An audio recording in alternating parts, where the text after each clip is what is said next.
Hello, my name is Joe Stanger, and I'm here today to talk to you about the major forms of external sources in sales, which is a topic discussed in Chapter 9 of our textbook. I'm just going to go over the major forms of the external sources, list a couple of the key considerations, and go through a few pros and cons, and just finish it up with a couple questions for the class. To get right into it, I'm going to start with referral of people from other firms, which is a very commonly used tactic. Salespeople are often in a good position to recruit other people from other firms because they know the requirements of the job and they're able to have personal connections already with these people. Sometimes customers can be a good resource as well, and their employees often have the knowledge that is needed to be successful. The plus side of this is that it gives the firm the ability to find recruits that they already have a connection to, and they often have that knowledge, like I said, to perform the job successfully. A difficulty that firms often find with this, however, is that many employees from other firms are very set in their ways and unwilling to change, which can definitely be a consideration to take into account when deciding what applicants or what recruits you're going to choose. Another major way is advertisements. Advertising can be effective, but this is a far less selective method that brings a ton of applications without much prior screening at all. The pro is that it's going to attract plenty of applicants, which is sometimes a good thing and can often it can allow the manager to set up many interviews, which a lot of managers like. But it can also be negative, simply because the firm must conduct some costly screening to even simply identify these quality applicants. The next major form of external sourcing is what's called employment agencies. This method specializes in finding salespeople for more demanding sales jobs, which can be helpful. If a firm is going to use this source, it is vitally important that they develop a long-term relationship with the agency and do a good job of establishing clear qualifications for the applicants that they want considered. Typically, these agencies do a good job of sending quality recruits, but the best benefit is that it saves the manager's time trying to screen the applicants. However, they occasionally do send poor candidates to the firm simply because they are overly eager to earn their fees.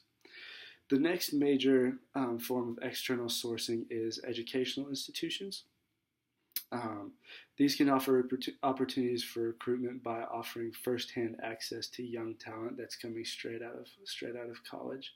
Oftentimes, this young talent,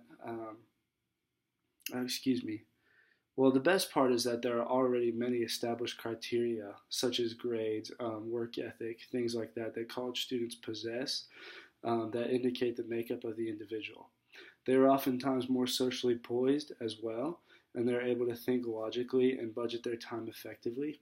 And like I said, they usually have a very good work ethic, which is something that has helped them get their degree, and oftentimes that translates very well into the work field. However, the downside is that they require much more training due to their inexperience in the job world in general, and they're very quick to leave the job if it's not rewarding them the way that they see fit. Oftentimes, if a company makes up their sales force with mostly college recruits, they're going to find that they're going to have a very high rate of turnover over the next several years. The next major form of external sourcing is the internet. In the current age of technology, this is a huge one. Internet applications are becoming increasingly more popular, and social media platforms are now even being used to recruit different applicants. Things like LinkedIn, even Facebook is being used to recruit applicants. The internet allows a firm to send job information to a very select group of people, which can be valuable. And in addition, a large number of applicants can be screened in a short period of time due to the technology. However, the negative side of this is that it is often very difficult to meet and interview these individuals in person. But for most companies, especially in the day and age that we live in, this is a risk that they're willing to take, and they're willing to put forth the extra effort to make sure that they're able to meet with these individuals personally. So these are the major forms of external sources. And in conclusion, I just wanted to pose a couple questions for class discussion. First of all, can you think of any other methods that you have seen used today that are not listed here?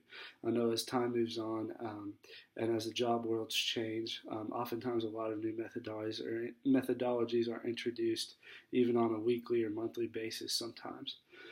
Second, do you think it is a better idea to use internal sources for recruiting, or are these external sources more effective? I just want you to think about that, pose your answers to the class, and hopefully have some good discussion over those questions. Thank you for listening, and I hope you've enjoyed this quick overview.